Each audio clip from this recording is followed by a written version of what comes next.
উনি অন্য কোনো ফোরামে অভিযোগ করতে পারবেন, যিনি অভিযোগ মানবাধিকার লঙ্ঘনের শিকার হয়েছে, উনি মামলা করবেন না অন্য কোথাও যাবেন সে ব্যাপারে পরামর্শ দিতে পারবেন।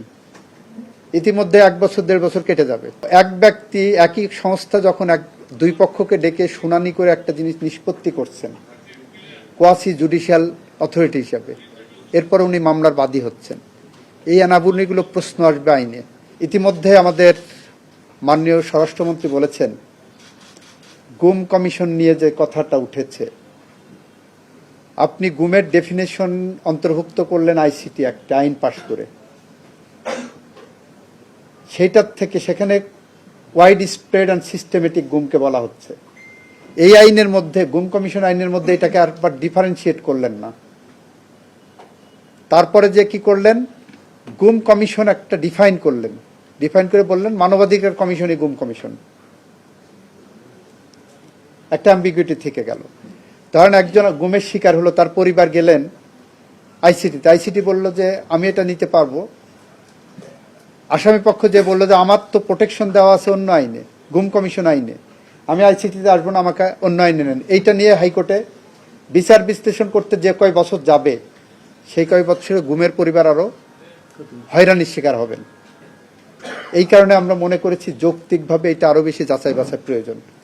মানবাধিকার কমিশন আইনকে আমরা ব্যাখ্যা করেছি। দেখেন, মানবাধিকার কমিশন আইনে বলা হচ্ছে যে মানবাধিকার কমিশন যে কোনো মানবাধিকার লঙ্ঘনের ঘটনা কারো অভিযোগের ভিত্তিতে অথবা সুমোটো টেক আপ করতে পারবেন, ভালো কথা। তারপর কতদিনের মধ্যে তদন্তের বা ইসের নির্দেশ দেবেন সেটা নাই, বলছেন যে অনুসন্ধানের দায়িত্ব পাওয়ার পর 30 দিনের মধ্যে প্রতিবেদন দেবেন। 30 দিনের মধ্যে প্রতিবেদন পাওয়ার পর সেটা তদন্তের যোগ্য কিনা সেটা আবার সিদ্ধান্ত কতদিনের মধ্যে নেবেন সেটাও নাই। সিদ্ধান্ত দেওয়ার পরে 60 দিন পর্যন্ত তদন্ত প্রতিবেদন দেবে।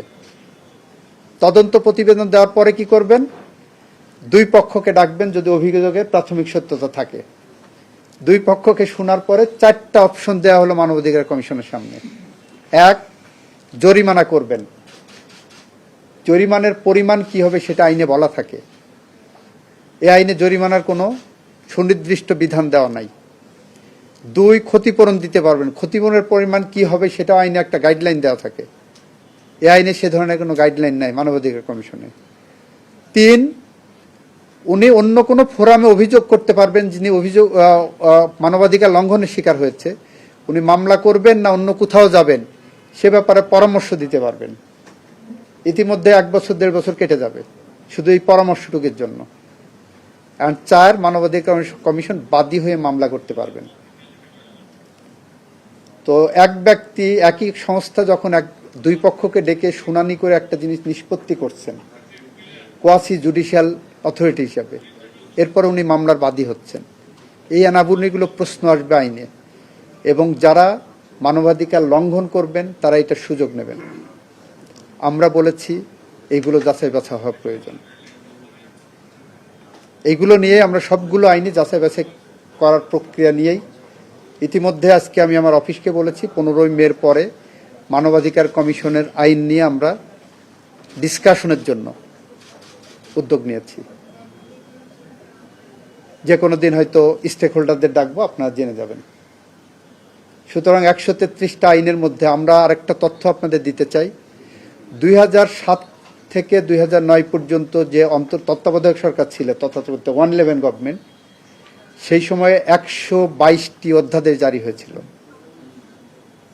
122টির মধ্যে মাত্র 54টা অধ্যাদেশকে আইনের পরিণত করা হয়েছিল, বাকিগুলো সব অটোমেটিক ল্যাপস করা হয়েছিল।